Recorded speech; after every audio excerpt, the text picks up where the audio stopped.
They made you the problem. That is what happened. Not subtly, not ambiguously, in the specific, thorough, somehow convincing way that left you questioning yourself for longer than you should have.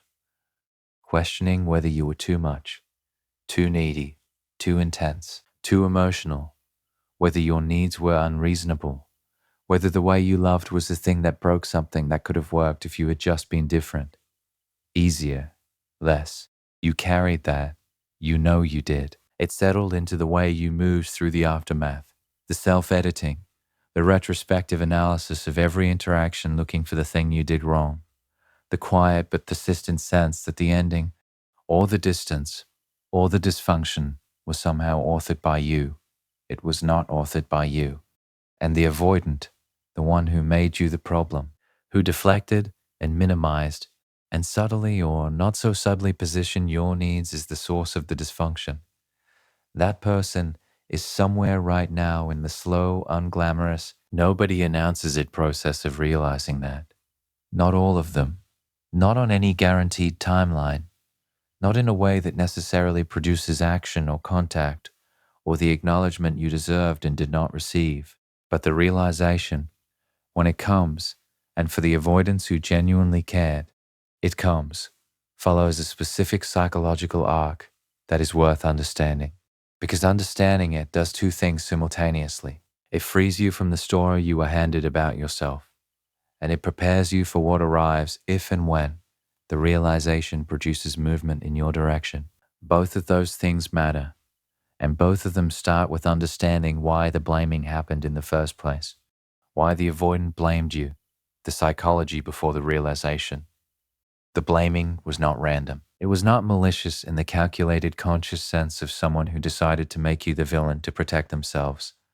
It was structural, a predictable output of an attachment system doing what it was built to do. When the threat of genuine intimacy became too acute to manage any other way, here is the mechanism. When an avoidance system reaches the threshold where closeness has become genuinely threatening, where the intimacy is real enough to activate the full alarm response, where the vulnerability of actually needing someone has become undeniable, the system needs a justification for the distance it is about to create, not for your benefit, for its own, for the internal narrative that makes the pulling back feel like a reasonable decision, rather than a fear response that is running an old, outdated program. The justification arrives as the identification of a problem with you, not manufactured from nothing. The system is sophisticated enough to find real material to work with. Your sensitivity becomes too sensitive. Your need for reassurance becomes neediness. Your desire for directness becomes pressure. Your emotional expressiveness becomes intensity that is difficult to be around. Real qualities, real behaviors, real aspects of how you showed up in the relationship, reframed through the lens of the system that needed them to be the problem. This reframing serves the avoidance system in a specific and important way. It converts the distance from a fear response into a logical conclusion. If you are the problem, if your needs are too much, your emotions too intense, your love too requiring, then the distance is not the defense mechanism of someone who is terrified of genuine intimacy. It is the reasonable response of someone who encountered a relationship that was simply not working. The escape hatch is preserved. The self-image of someone who does not need distance as a survival strategy is maintained. The architectural reality of the avoidant attachment is protected from examination. And you are handed the story, the one where your love was the problem, where your needs authored the dysfunction, where being the version of yourself that you are was somehow the reason things did not work. You believed it for longer than you should have. Not because you were gullible, because the story was delivered with the specific authority of someone who appeared to know who was inside the relationship with you, who had access to the evidence, and because some part of you, the part that was already inclined toward self-examination, toward taking responsibility, toward the assumption that if something is wrong, you probably contributed to it, was primed to receive the story as truth. It was not truth.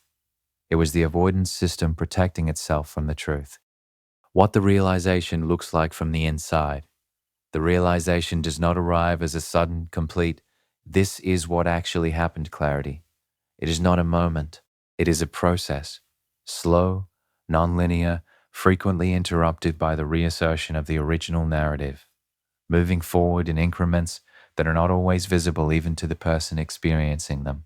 It tends to begin in the absence, after the distance has been established and the justification has been settled, and the defended life has resumed its functional, self-sufficient, not visibly needing quality. When the noise of the dynamic has quieted, and the system that generated the blaming is no longer under the immediate pressure that produced it, in that quiet, something surfaces, not loudly, as a low-level persistent dissonance between the story the system told and the specific textured memory of what was actually there, between the narrative of your neediness being the problem and the actual memory of what your presence felt like, between the framing of your emotional intensity as difficult and the actual experience of being genuinely known and genuinely cared for in a way that the defended life resumed without you, does not replicate.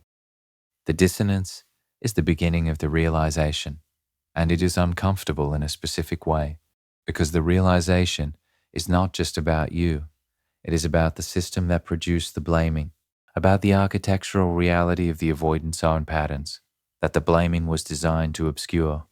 The realization that you were not the problem is simultaneously the realization that the problem was always internal, always about the fear, always about the system that could not tolerate the genuine intimacy that was being offered, and needed a justification for that intolerance that kept the self-image intact. That realization requires the avoidant to look directly at something the system was specifically constructed to prevent them from looking at: their own fear, their own patterns, their own role in the dysfunction they blamed on you.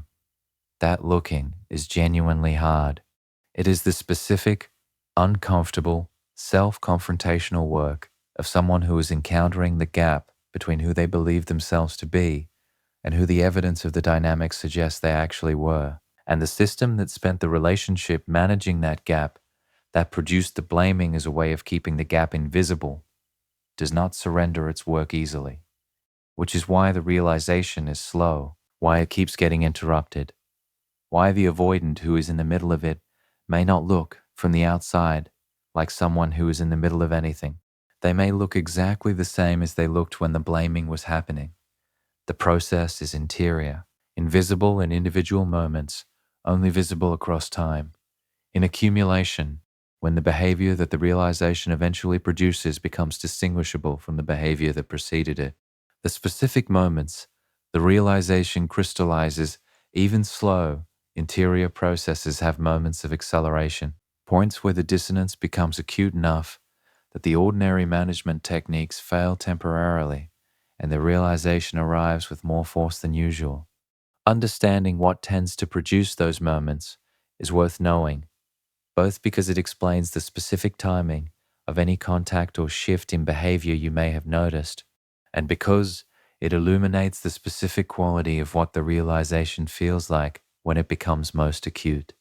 The first is the encounter with someone new, when the avoidant enters a new connection or a new situational closeness with someone, and the same patterns begin to emerge, the same ceiling, the same reset after depth, the same activation of the defense mechanisms at the same threshold of intimacy, and the specific, undeniable realization that you were not the trigger, you were not the cause of the pattern.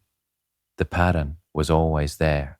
It is here now in a different relationship with a different person who has done none of the things the narrative blamed you for. And the pattern is the same. That encounter with the pattern's recurrence, in the absence of its alleged cause, is one of the most common and most powerful accelerants of the realization, because it removes the possibility of the justification. The new person is not too needy, or too intense, or too requiring, and the pattern is still operating, which means the pattern was never about you. The second accelerant is time, and the specific quality of absence. After sufficient time in the defended life, without your presence in it, after the initial relief of the distance has given way to the specific accumulating hollowness of a life that is functional but not full, the memory of what was actually there in the relationship begins to arrive at its full volume, without the pressure of the dynamic distorting it, without the system's need to justify the distance framing it, just the memory of what was actually there. And what was actually there, remembered without the distortion of the system's self-protective framing, does not look like a problem. It looks like something real, something the defended life cannot replicate, something that, the more honestly it is remembered, the more clearly it was not the problem it was framed as.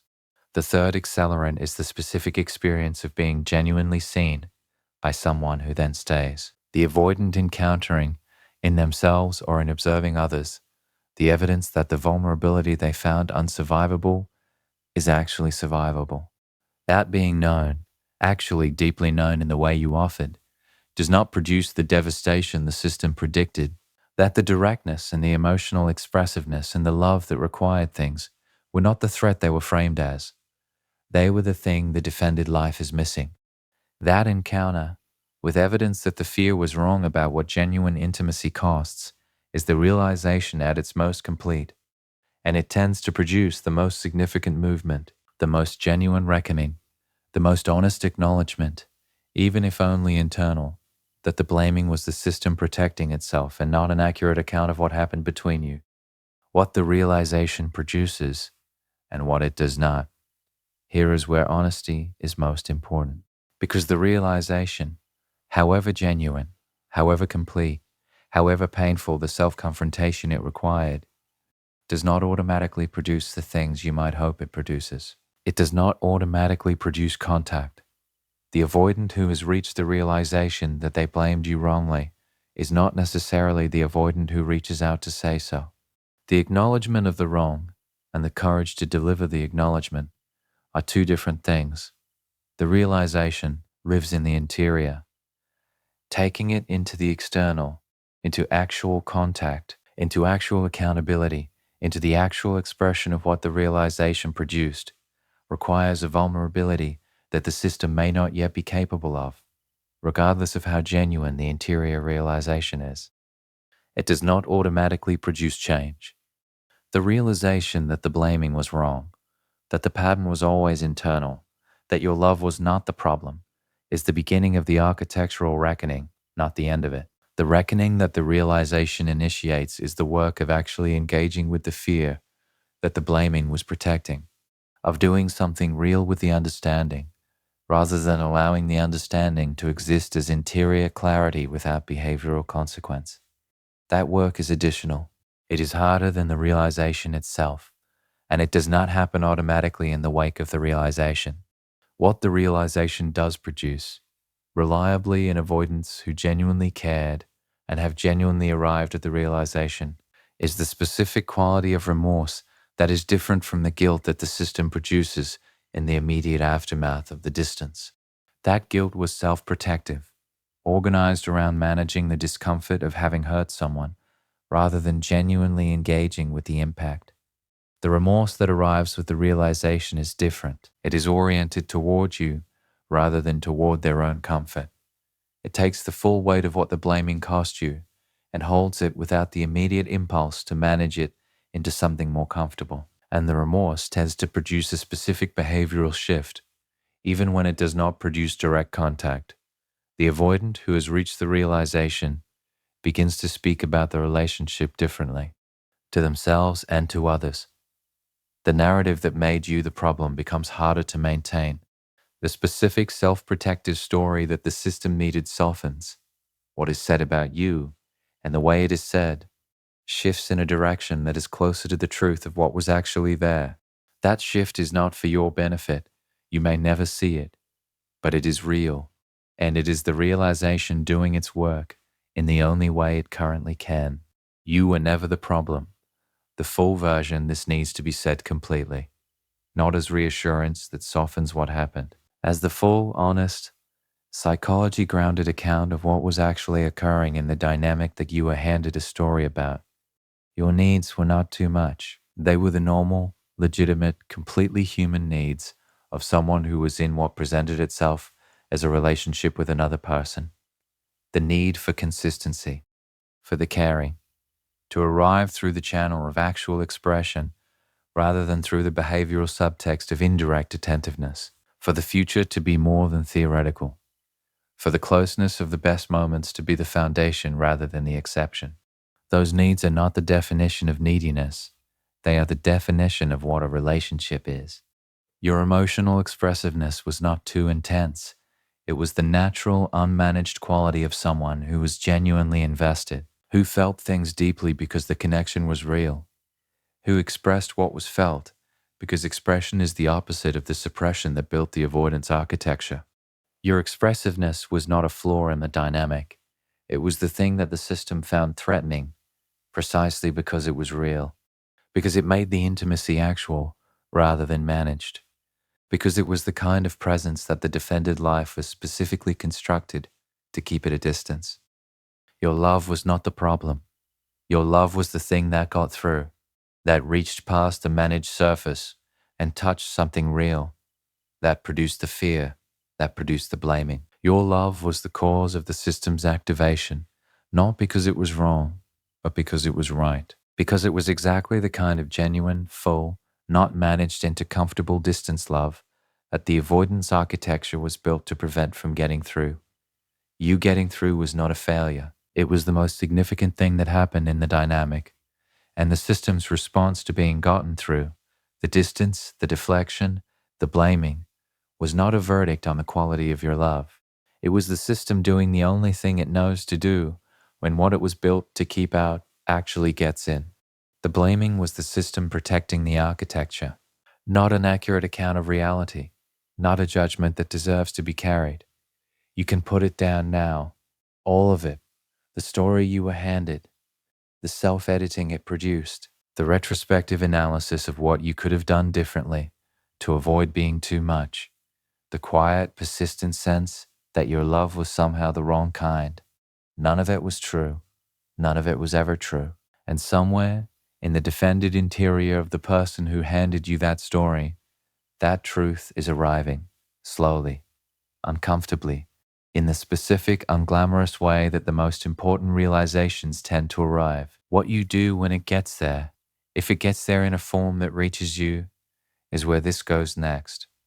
And that conversation is the one that everything in this has been building toward. So the realization is happening in them, or it has happened. Or you are watching the edges of it arrive in the specific, indirect behavioral ways that avoidant interior processes always express themselves before they become visible enough to be named.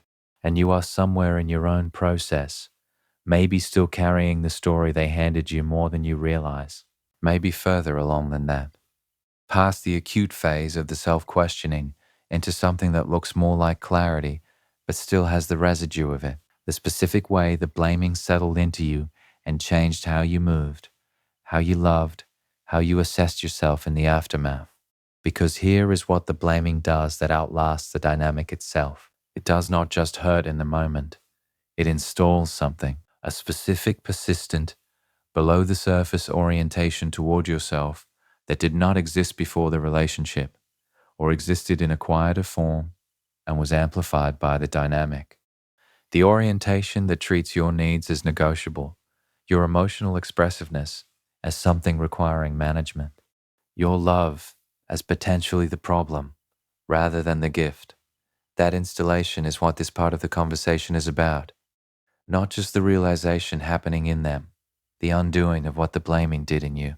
Because the realization in them is their work, the undoing in you is yours. And the undoing is the more important of the two. Not because their realization does not matter, because you are the one you live with.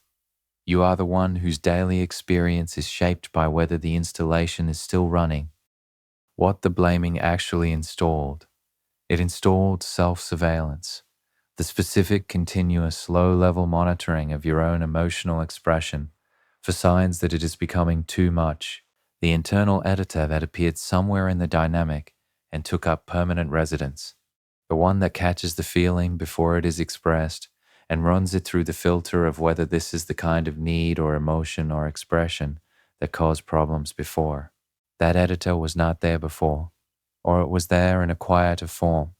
The dynamic amplified it, fed it specific material, The moments when your expression was met with the cool detachment that communicated you were being too much. The interactions where the deflection made your needs seem unreasonable. The cumulative experience of your emotional world being treated as something that required management rather than reception.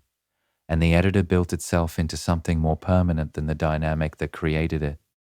The editor is still running, even now, even after the relationship has ended or changed, in the specific way you hold back in conversations that would have been natural before, in the way you apologize for having needs before you have even finished expressing them, in the way you monitor the other person's response to your emotional expression in real time, watching for the signs that you are crossing the threshold into too much.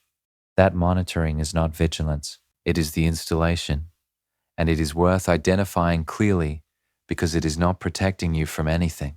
It is protecting the ghost of the avoidance system, running the avoidance comfort requirements inside your own psychology long after the avoidant is no longer present to enforce them.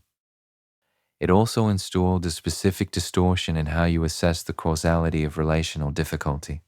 The default assumption, after enough exposure to the dynamic, becomes that difficulty in a relationship has its origin in you, that if something is not working, you are the variable to examine, that the other person's behavior is the fixed thing, and your behavior is the thing requiring adjustment. That distortion is the blaming's most lasting legacy, because it makes you perpetually available for the version of the dynamic where you are the problem, where your adjustment is the solution, where the other person's architecture is not under examination, because the architecture was never named as the issue. You were. Undoing the distortion does not mean swinging to the opposite conclusion, that difficulty always originates in the other person, that you are never the variable worth examining. That overcorrection is its own kind of installation. The undoing is more precise than that. It is restoring the accurate, honest, evidence-based assessment of causality that the blaming disrupted. The one that can look at a dynamic and ask who is doing what, without the prior assumption that the answer is you. The specific work of undoing.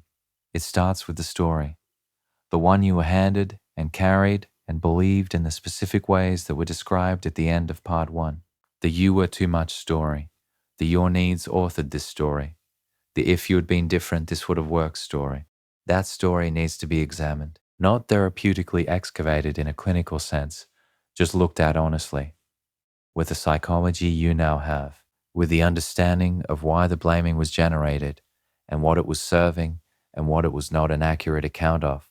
When you look at the story through that lens, when you apply the same framework to the blaming that you would apply to any other avoidant behavior, something specific happens. The story loses its authority, not completely, not immediately, authority that was installed for sustained, repeated, intimate proximity exposure does not dissolve for a single reframing, but it loosens. The grip of it on the daily self-surveillance and the causality distortion becomes less automatic, more visible, more something that can be noticed and questioned rather than something that simply runs. The noticing is the beginning of the undoing. Every time the editor fires, every time the self-surveillance activates, every time the apologizing for needs reflex appears before the need has been fully expressed, the noticing interrupts the automation, not always in time to change the behavior, but in time to register what happened, to name it internally.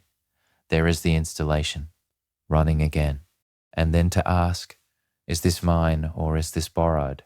Is this an accurate assessment of this specific moment, or is this the avoidance comfort requirement still operating inside me?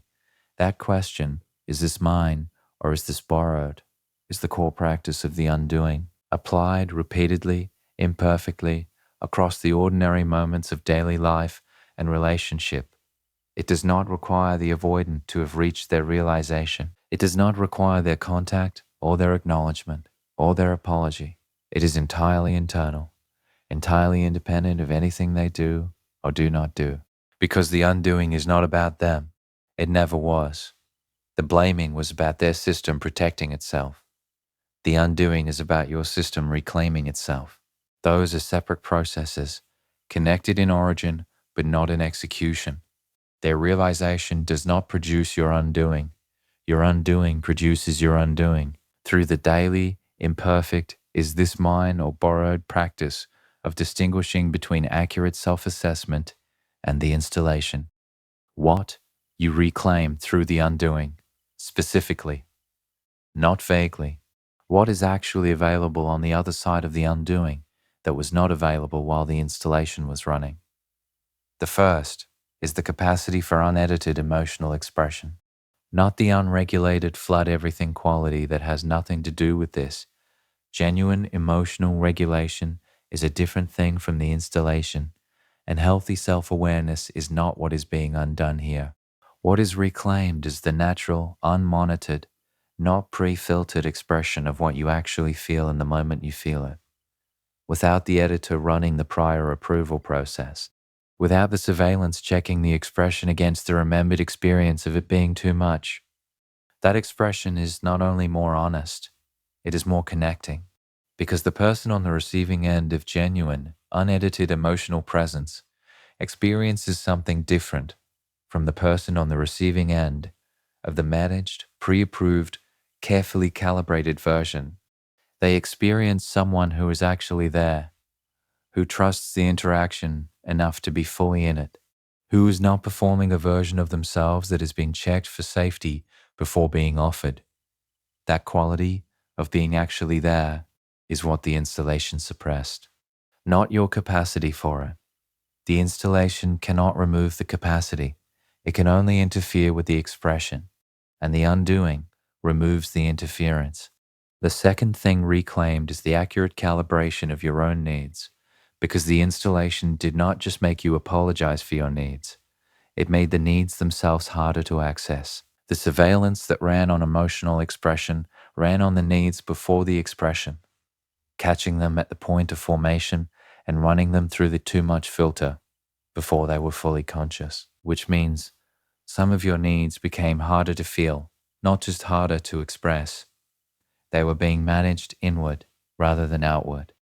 The undoing allows the needs to arrive fully before they are assessed, to be felt in their actual form before the filter gets to them, which means you begin to recover access to what you actually need, rather than to the pre-filtered version that the installation was producing.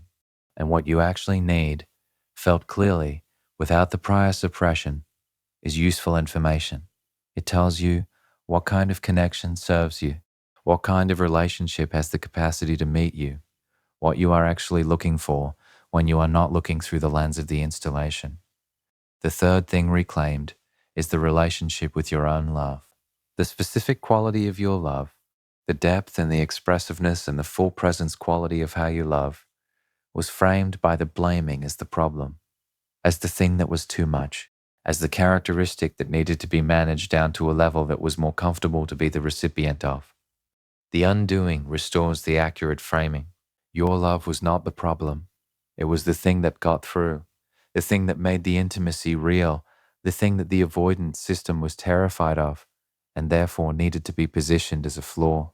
The quality of your love is not a liability that requires management. It is the thing you bring to connection that makes connection real rather than performed.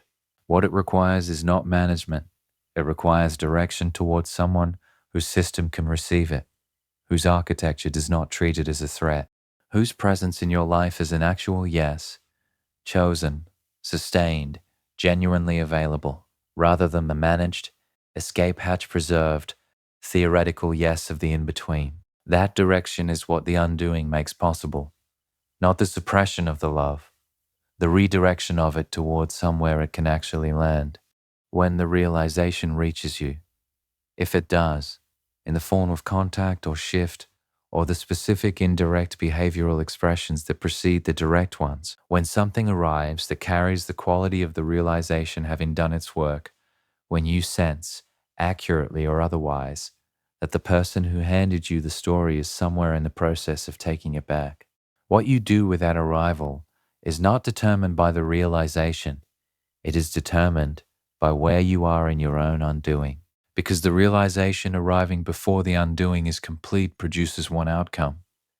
The relief of the validation, the finally they see it quality that the hoke has been building toward, overrides the assessment. The arrival of the realization becomes the arrival of the resolution. The acknowledgement that the blaming was wrong becomes the restoration of the dynamic, not because the realization was not genuine, because the undoing was not complete enough for you to receive the realization without the receiving reorganizing you back into the orbit of the relationship, before you have assessed whether the relationship, as it currently exists, with what has and has not changed, is actually where you want to be.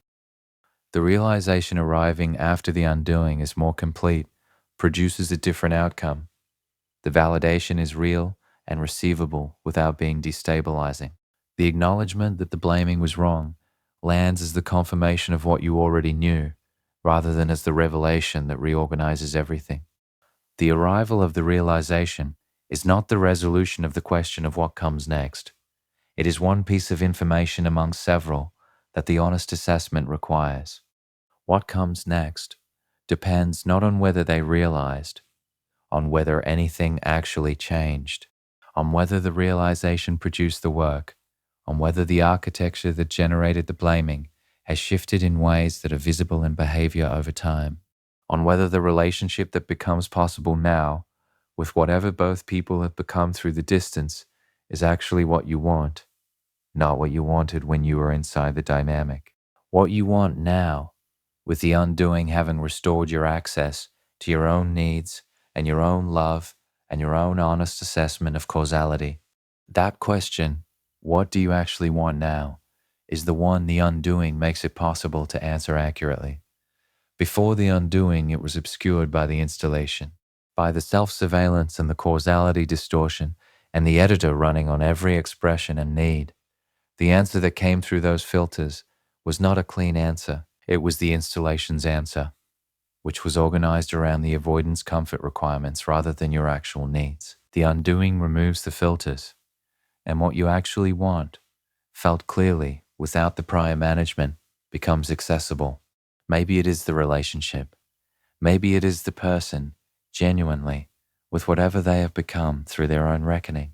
Maybe the realization they arrived at is the beginning of something that has the capacity to be different from what it was. Or maybe the undoing has clarified something else entirely, that what you wanted in the dynamic was partly the resolution of something older, the finally being chosen by someone whose choosing was not freely given, and that what you actually want, felt clearly without the installation running, is the simpler, more available, not requiring a reckoning version of being chosen. That the love you have to give deserves somewhere it can land without first surviving the architecture that was designed to keep it out. Either answer is valid, either answer is reachable, but only through the undoing, which is why the undoing is the work, not the waiting for their realization, not the management of the hope that the realization will arrive and restore what was. The undoing, the daily imperfect, is this mine or borrowed practice of reclaiming the self that the blaming obscured. That self, the one on the other side of the undoing, is the version that the realization, if it arrives, deserves to meet. Not the version still running the installation. Not the version organized around the relief of finally being seen is not the problem. The version that already knew they were not the problem. That did the work of knowing it without requiring their confirmation. That reclaimed the unedited expression and the accurate need and the full quality of the love and the honest assessment of causality. And then, clearly and with genuine choice, rather than with the desperation of the installation, toward whatever comes next. That version is who you are becoming through all of this, through the understanding and the undoing and the daily practice of, is this mine or borrowed? Through the slow, unglamorous, nobody announces it process of taking back what the blaming took. It is yours to take back. It was always yours. Take it back. There is a moment that comes after the undoing has done enough of its work. Not complete. The undoing is not a destination you arrive at and remain in permanently, but enough. Enough that the installation is no longer running automatically. Enough that the editor is visible rather than invisible. Enough that the is this mine or borrowed question has become a practiced reflex rather than an effortful intervention. In that moment, or in the accumulation of ordinary moments that constitute that stage of the process, something becomes possible that was not possible before. You can look at the whole thing clearly, not through the lens of the installation, not through the hope that organized everything around the possibility of resolution, not through the grief that made accurate assessment difficult, because accurate assessment required accepting something the grief was not yet ready to accept. Just clearly, with the specific, unobstructed vision of someone who has done enough of the work, that the work is no longer distorting the view. And what you see when you look at it clearly is more complicated than either the story you are handed or the counter story that the undoing tends to produce. It is not the simple narrative of you were wronged and they were wrong, and the realization is the justice you were owed. It is something more textured than that, more human, more true. The complicated truth about what happened, the blaming, was wrong. That remains completely true. The specific, structural, system-protecting reframing of your needs and your love, as the problem was not an accurate account of what happened between you. It was the avoidance system doing what it was built to do. And you carrying the story it produced was the installation running. And the undoing was the necessary, yours to do work of removing the installation and reclaiming the accurate self-assessment it obscured.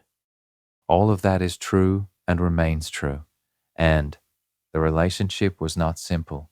You were not only the wronged party in a dynamic where all the dysfunction originated in them. You were a person with your own attachment history, your own wounds, your own ways of moving through intimacy that was shaped by things that predated this relationship and influenced how you showed up in it.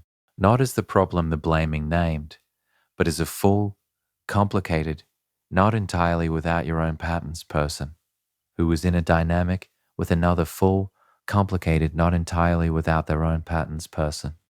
The honest version of this, the one that the undoing eventually makes accessible, holds both of those things simultaneously.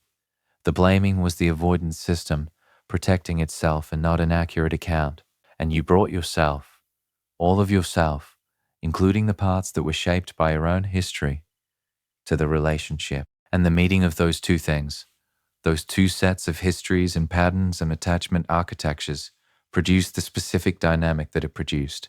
That is not a version that assigns equal blame. The blaming was specifically wrong in the way described. But it is a version that is more honest than the simple counter-narrative, where the avoidance patterns were the entire story and your patterns were irrelevant. Understanding your own patterns, the specific ways your history shaped how you moved through the dynamic, what you brought to it, what needs of yours were being met by the specific intensity of the in-between, why this particular dynamic with this particular person was as consuming as it was. That understanding is available now in a way it was not before, because the installation was obscuring it. The self-surveillance was organized around monitoring for too muchness rather than around genuine self-knowledge. The causality distortion was preventing honest assessment of your own contribution to the dynamic's quality.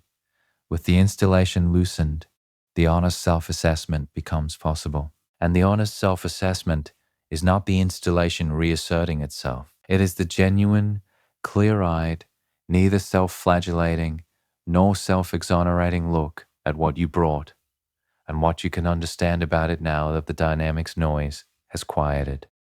What you brought, the honest version, not the too much, too needy, too intense version that the blaming produced, the actual version.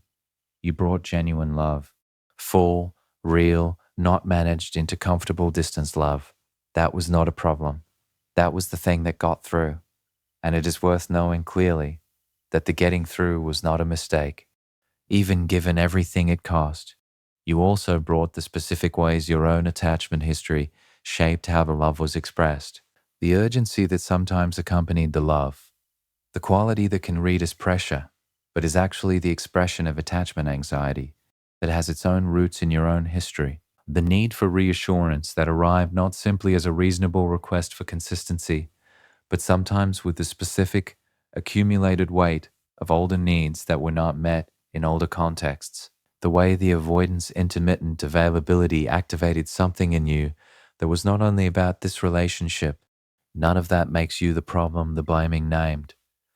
but some of it is genuinely yours to understand, not to beat yourself up with, to know, because knowing it is what prevents it from showing up in the same form in the next relationship.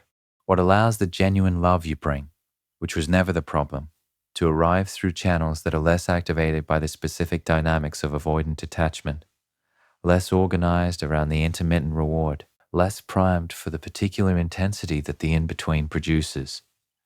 Understanding your own attachment patterns, what activates them, what they look like when activated, what needs are underneath them that deserve to be met rather than managed, is not the continuation of the blaming in a different direction. It is the completion of the undoing, the full reclamation of yourself as someone who is not only not the problem, but also genuinely self-knowing, genuinely capable of looking at your own patterns with the same clear, compassionate, non-distorted vision that the undoing restored to your assessment of theirs. That self-knowledge is the most valuable thing the dynamic produced, not the pain, not the confusion, not the realization that is happening in them. The specific, hard one, only available through this experience, self-knowledge of someone who has been in the most revealing kind of relationship, the kind that activates everything, shows everything, costs enough that the examination feels worth the investment, and emerge from it knowing themselves more completely than they did before. The realization meeting the undoing, what that encounter actually is, when the avoidance realization and your undoing occupy the same moment, when both processes have done enough of their work, the two people are actually capable of a different kind of encounter. What becomes possible is not the restoration of what was. What becomes possible is the first genuinely honest conversation either of you has been able to have about what happened. Not the conversation that was attempted inside the dynamic, the one that got deflected or flooded or turned into the argument that confirmed all the fears on both sides. Not the conversation that the realization produces in its early, vulnerable, escalated reach form. The one that carries the genuine feeling without yet having the structural support of the work that would make it sustainable. The conversation that is possible when both processes have done enough of their work is quieter than either of those, more spacious, less loaded with the urgency of needing a specific outcome to emerge from it. It is the conversation of two people who are both for the first time actually present with what happened between them, without the primary agenda being self-protection. On their side, the realization has done the work of loosening the narrative that protected the system. The story that made you the problem has softened enough that the actual account, the one where the fear was real and the blaming was the system protecting itself, and you are not the problem, can be held and expressed with something approaching honesty. On your side, the undoing has done the work of removing the installation that would receive the acknowledgement through the lens of the relief flooded, finally validated, reorganizes back into the orbit quality that precedes the undoing's completion. The acknowledgement can be received as what it actually is, real, meaningful, the product of genuine interior work, without it becoming the resolution of everything or the beginning of the old dynamics resumption. Two people, both having done work, both capable of a different quality of honesty, meeting in a conversation that is not organized around either of their defense systems. That conversation, when it happens, if it happens, is not guaranteed to produce a particular outcome. It does not automatically become the beginning of something rebuilt. It does not necessarily become the closure that ties everything together. It is simply an honest encounter. Two people seeing what actually happened between them, with a specific clarity that only becomes available after enough work has been done on both sides. What emerges from that encounter is genuinely open.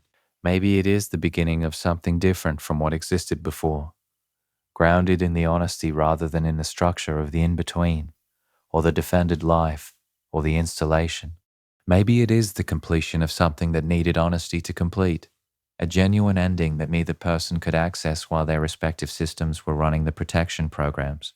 Maybe it is something less defined than either of those, a restored humanity between two people who had lost it in the dynamic, without that humanity necessarily becoming a particular kind of ongoing relationship. All of those are possible, None of them are guaranteed, and the one that actually emerges depends on what both people genuinely want when they are not wanting from the activated, system-driven installation running place. What you actually want, the question the whole process was building toward, not what the hope wanted, not what the relief of the realization's arrival wanted in the moment of its arrival. What you actually want, felt clearly, with the undoing, having restored access to your own needs and your own love and your own honest assessment of what serves you. This question deserves to be sat with rather than answered quickly, because the quick answer is still likely to be influenced by the residue of the installation and the pull of the familiar and the specific quality of hope that this entire arc, the blaming and the distance and the realization and the undoing, has been generating throughout. The slower answer, the one that emerges after the sitting, is more trustworthy, and it tends to have a specific quality that distinguishes it from the hope-driven quick answer. It is less urgent. It does not feel like something that needs to be acted on immediately before the opportunity closes. It is patient with itself. It can hold the question without needing to resolve it into action before the clarity is fully present. That patience with the question is itself a product of the undoing, because the installation was urgent. It needed resolution quickly because the self-surveillance and the causality distortion and the editor were all organized around managing a situation that felt threatening. Urgency is the installation's quality. Patience is the undoing's. What you want, held in the patience rather than the urgency, will be more accurate, more genuinely yours, more representative of the person who did the work of the undoing rather than the person who was running the installation. And whatever it is, the relationship rebuilt on honest ground, or the completion of something that needed honesty to complete, or the full, forward motion, building redirection of your love towards somewhere it can land without first surviving the architecture that was designed to keep it out, that want is worth following. Completely, without apology, without the prior management that the installation required.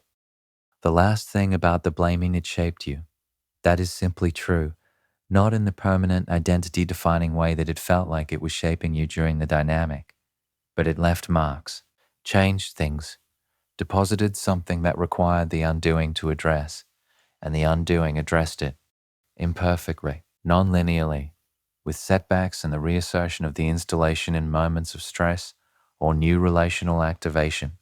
But actually, the work was done. The is this mine or borrowed practice was practiced. The accurate self-knowledge was built. The honest assessment of causality was restored. The love was reclaimed as the thing that got through, rather than the problem that the blaming named. You are not the same person who was handed the story. You know things now that person did not know. About avoidant attachment and the system that generates the blaming and the specific structural reasons that the story was produced. About your own patterns and what they look like and what needs are underneath them. About the difference between genuine self-assessment and the installation running.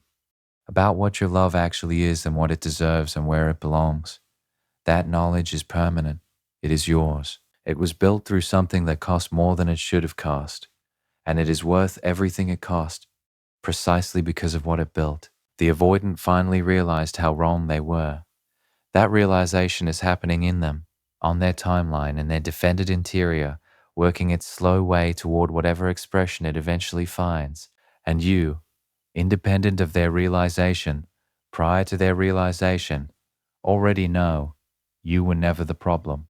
You were always the person the system was afraid of. The love, the architecture was built to keep out. The presence that got through, when getting through, was the most threatening possible thing. That is not a small thing. That is everything.